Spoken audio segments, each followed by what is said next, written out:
Please excuse my propensity to make disgusting things occasionally. This is disgusting. At least that's the goal. I gave it a pointy tail. The gnarly larva has been conceptualized. I had no idea I was gonna draw that today, but I'm grateful I did. That looks amazing. Deep diver. I think that will give me best chance of catching fish with. The gnarly larva. Those are gonna be tough to cut and carve. One piece carving right there, even the teeth. This is all fish's most desired food, is just some insanely jacked up, hardcore, fast moving larva. This thing's gonna be cranking and wobbling like a maniac because of that huge lip.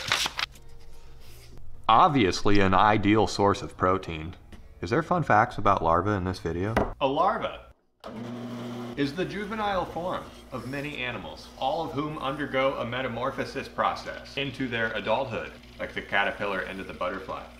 So there's not really a way to have a fun fact, so disregard fun facts. Larva is not a species, it's a developmental stage of a lot of different animals, and that's all that a larva is. They come in all different shapes and sizes because it just varies on the species. That's the larva of a Hercules beetle, dude. That's disgusting.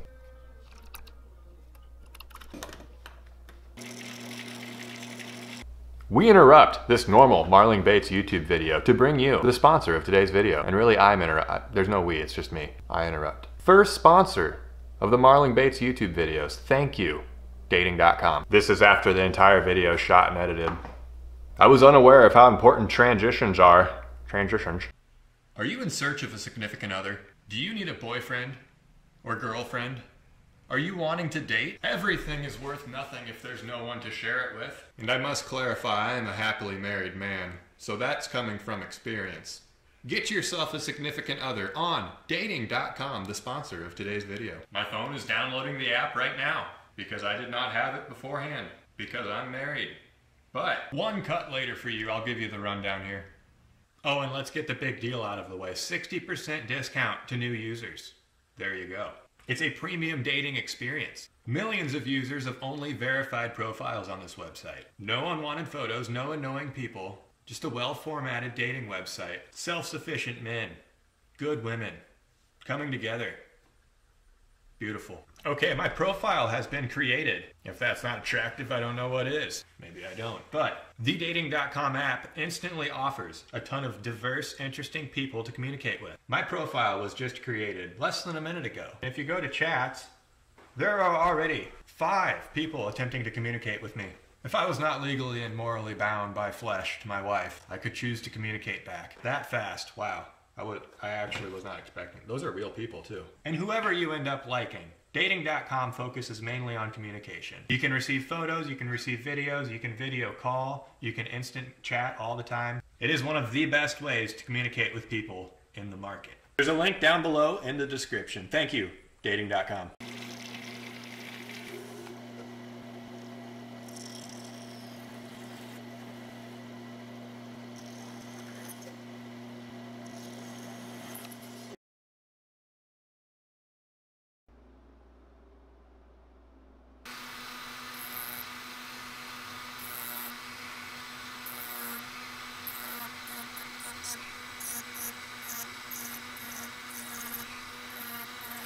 That was pretty satisfying. There's gonna be that little belly section that sticks out from all the grubbiness, and that's what the legs are coming off of, so kind of following that contour pointed away from that little belly section, that's how they're gonna be, like circular burr bit in the Dremel.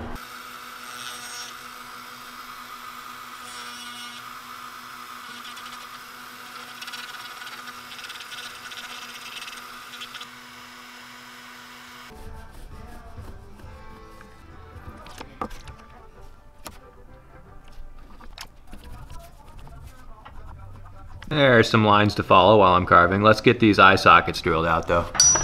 And I've decided on 3/8 instead of a quarter. Bigger eyes the better for gnarly stuff.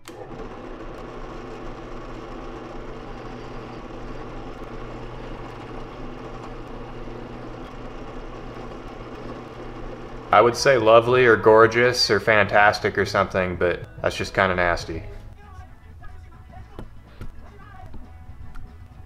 Making sure to cut from this direction, like on this side. because the cut geometry will mesh up with how the actual carving needs to be. You kind of have to think about that when you're carving. What angle is your cut coming in at, because it matters. I want these nubby little claw feet going up into this pudgy section on the belly. Yep, and as I trim these corners down, or these chamfers down, all I'm gonna be left with that marks where these fat rolls should go is little bumps on the top and the bottom that I have to connect. But there's the right number of them and everything to make sense. That's a hard thing to do, is to get even circles all the way around your bait if you didn't do this beforehand. Not that it can't be done, but I'm glad I did it this way. Oh!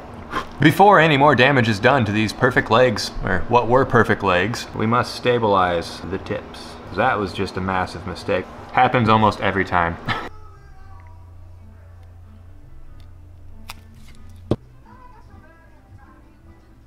These two will have to be different. I can't find, they're probably on the floor somewhere. I'll never find the other two. We're gonna have to fabricate those out of super glue and baking soda.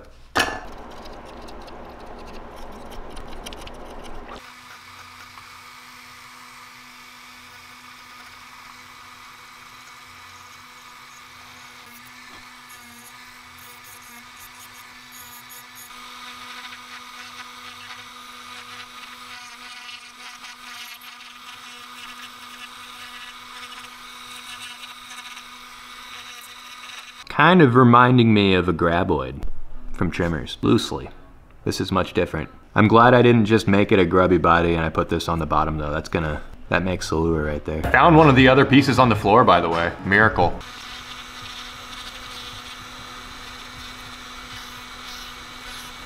Never mind, that one that I repaired off camera broke again, so. Getting the body smoothed down. It's gotta be smooth before I can do the rest of the tubby rolls. You guys know those chairs from Beetlejuice? I'll just mention that.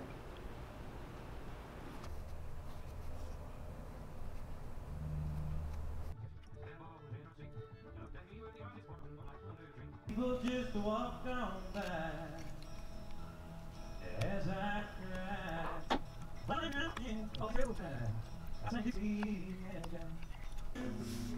back home to that southern land.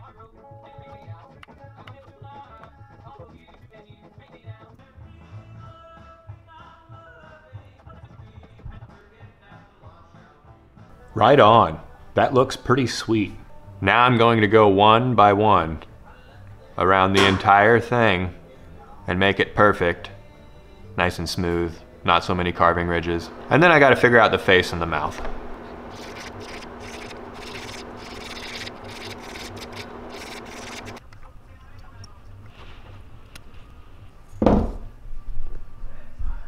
This mouth is going to be difficult. I need to distinguish the teeth from the face, but still, like what are the teeth attached to, you know? Philosophical baits.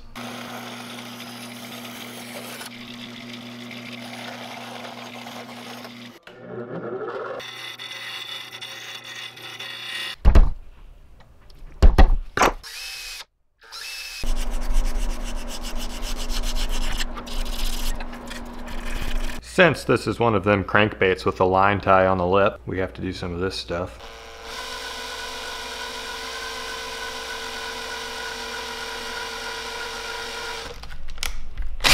Before you take it out of the vise, it's good to bend the wire down. And you can like bend everything as it's pinched, straighten it out from this angle. Okay, time to drill some holes.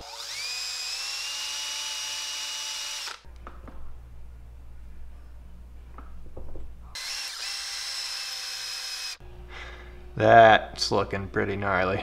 Out of habit, I drilled a hole in the nose of this bait. I'll just fill it in later. Ignore that. Okay, I drilled that pretty deep, and I think we intersected. Uh-oh, it's fine. It's just barely in there. By golly gee willikers, the lead is hot.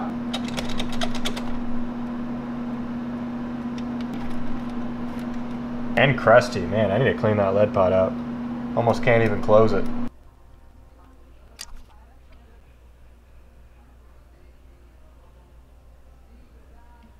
Super glue, baking soda. Perfect. It's always nice when that needs very little cleaning because it's an extremely hard material.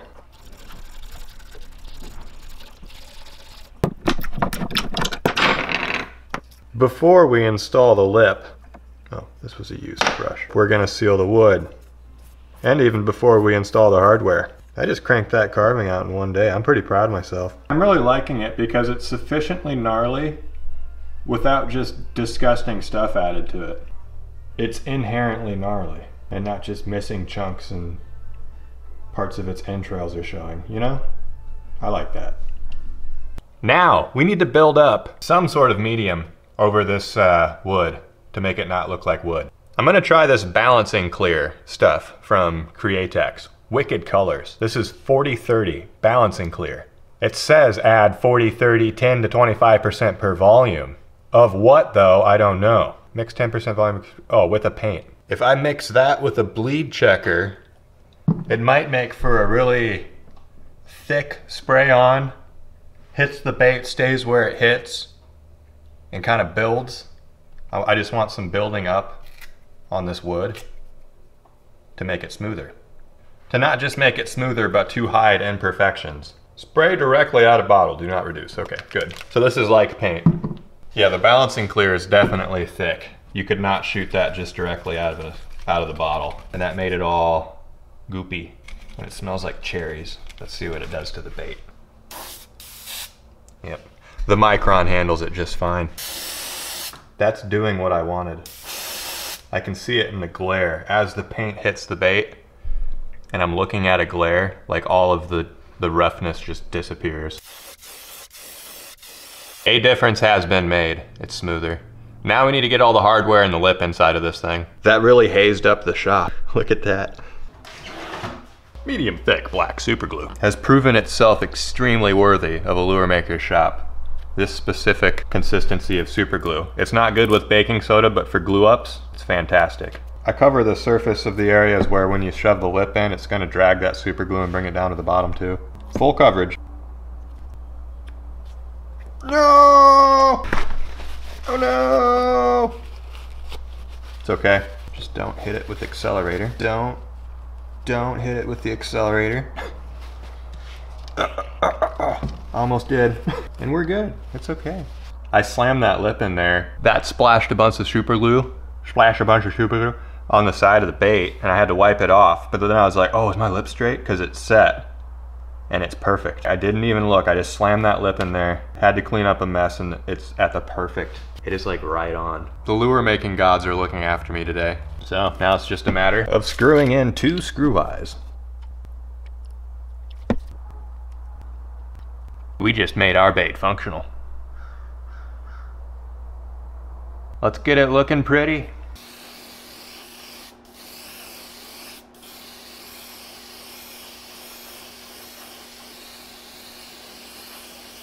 Started with white just to see what we're dealing with. It's looking great, nice and smooth, no imperfections stand out too much. Now it's gonna go to gray. In those seams, I want it darker than on the outside of the bumps. So gray, and then come back at it with white, different angles, you know? All right, I'm gonna poke the head a bunch with my pokey thing. You'll see in a second why it'll look good. Maybe you think it to have been better if I did this before painting. Maybe you're right, I forgot. That'll look good with paint back over it. Detail sepia. I want to get off of the monotone black and whiteness and give it a color. These nasty things are like cream colored. In the creases though, it's more brownish, like very dark brown. That's what this is.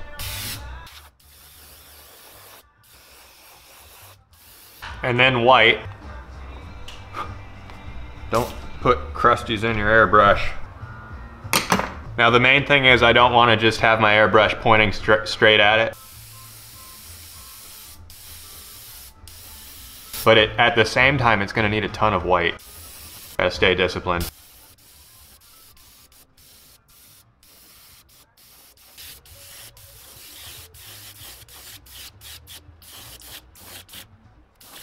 This is platinum, if you can even tell a difference on camera. I am running out of platinum. I need more platinum.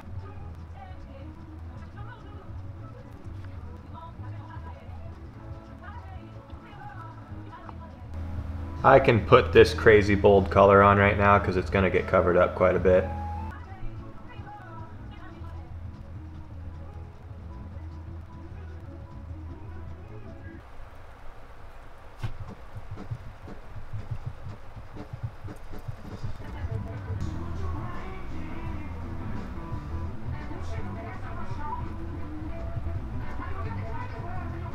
Time to make the head dark. I got some sepia. We're gonna go slow. You gotta creep up on the dark stuff. They do have a definitively dark head compared to the rest of their body. So I don't need to be afraid of putting it on.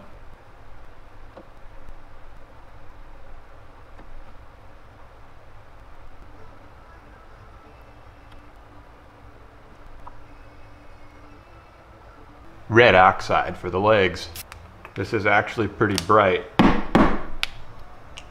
compared to what we've been using. It's gonna look cool.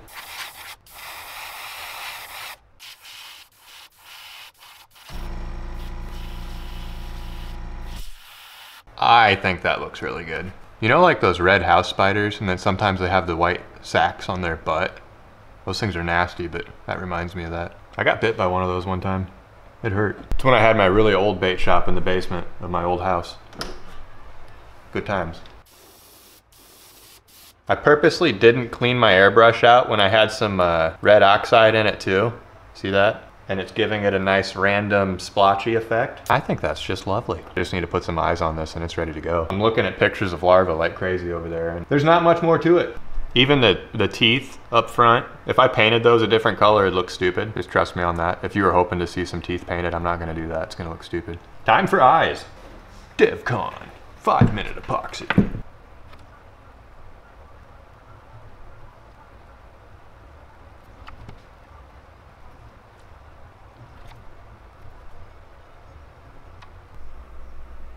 Kind of want to fade in that red right.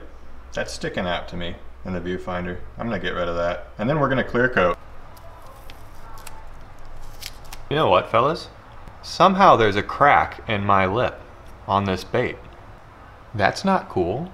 I have a feeling it was the super glue. I've heard that super glue can do that.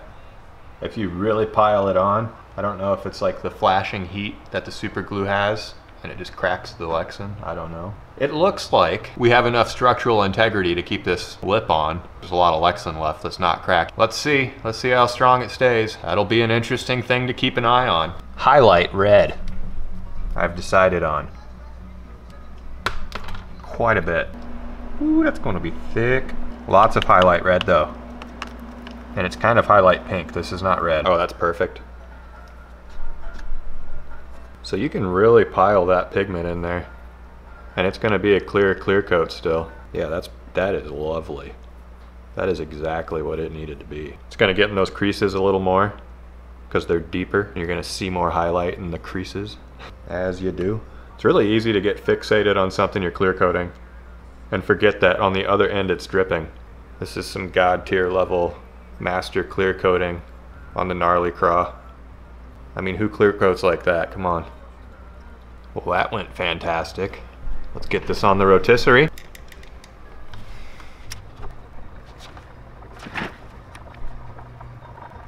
I feel like this is one I'm gonna need to keep a really close eye on. All those little legs.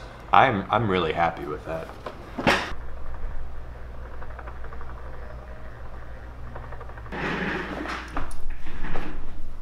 What a wonderful thing to wake up to.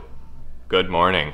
Almost 7. It's just starting to get light out. I'm gonna try to be on a kayak within an hour on the water. Let's go try to find some big fish. Catch them on the Gnarly Larva. Let's start at a pond. Way up there.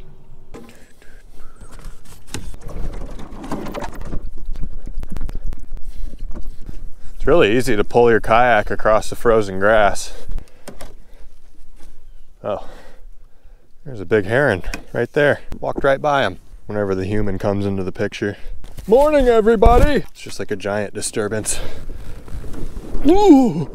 How's it work? Ooh. First impressions after reeling at exactly 1 foot is it works perfect. We'll see. It comes in straight. Yes, it comes in very straight.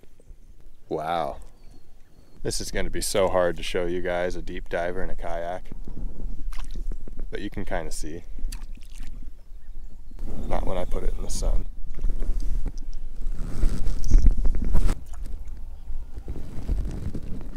You guys seeing that?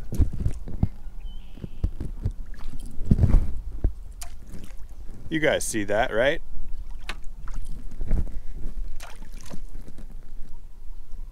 It's a cruising little gnarly larva. That's pretty sweet.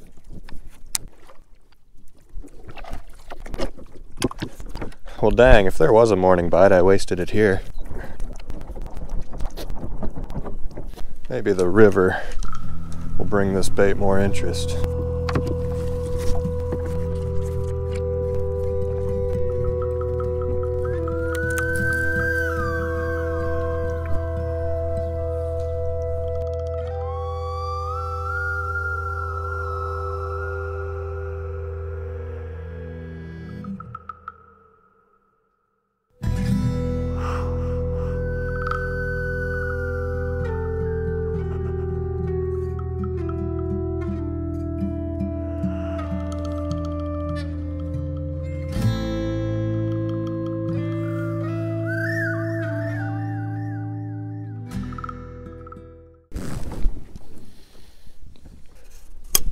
Okay, it's finally over 50 degrees. Right on. Got windy out. I'm not gonna go in the kayak anymore. Here at a pond.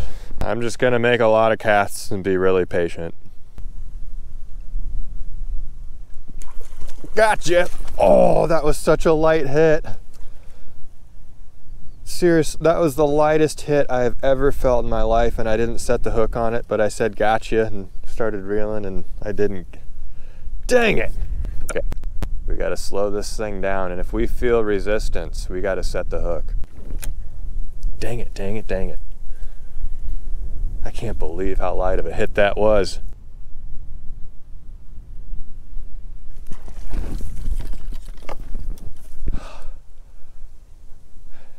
It just became official. It just became official. What the heck? That was weird. Cold fish. It's official. Dinky bass, like gnarly larva. Wow, that just came out of nowhere.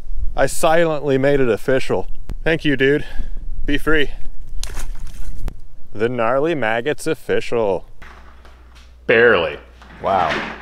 It feels very weird to have gone to multiple spots in my kayak and then walk up to the bank of that pond, and within 2 feet of the bank, as I was reeling my bait, this is how the fish would come up to bite my lure. This is the lure. That's it. That's all that they would do. But we managed to get one, and that's it. The gnarly larva could not produce more than that. I'm sure it would do fantastic, like in the middle of summer, a deep diver, bouncing it off of stuff on the bottom. You get many different species left and right with that. I'm calling it here though. No more fishing. Let's not struggle. Let's think of something more finesse and applicable to the time of the year to make for the next bait. Leave your suggestions below. Comment below. Let me know. What would be more finesse, bouncing off the bottom, walleye stuff, you know, this time of the year. You gotta do it for bass too. Except that stupid one in that pond with the gnarly larva. Anyway, video's over. Thank you for watching all the way through. Helps me out a lot when you do that. Thank you. On to the next bait. Don't put crusties in your airbrush. I'm not gonna do that. It's gonna look stupid. No! That's not cool. Morning, everybody. That's just kind of nasty. It's a cruising little gnarly larva. What the heck?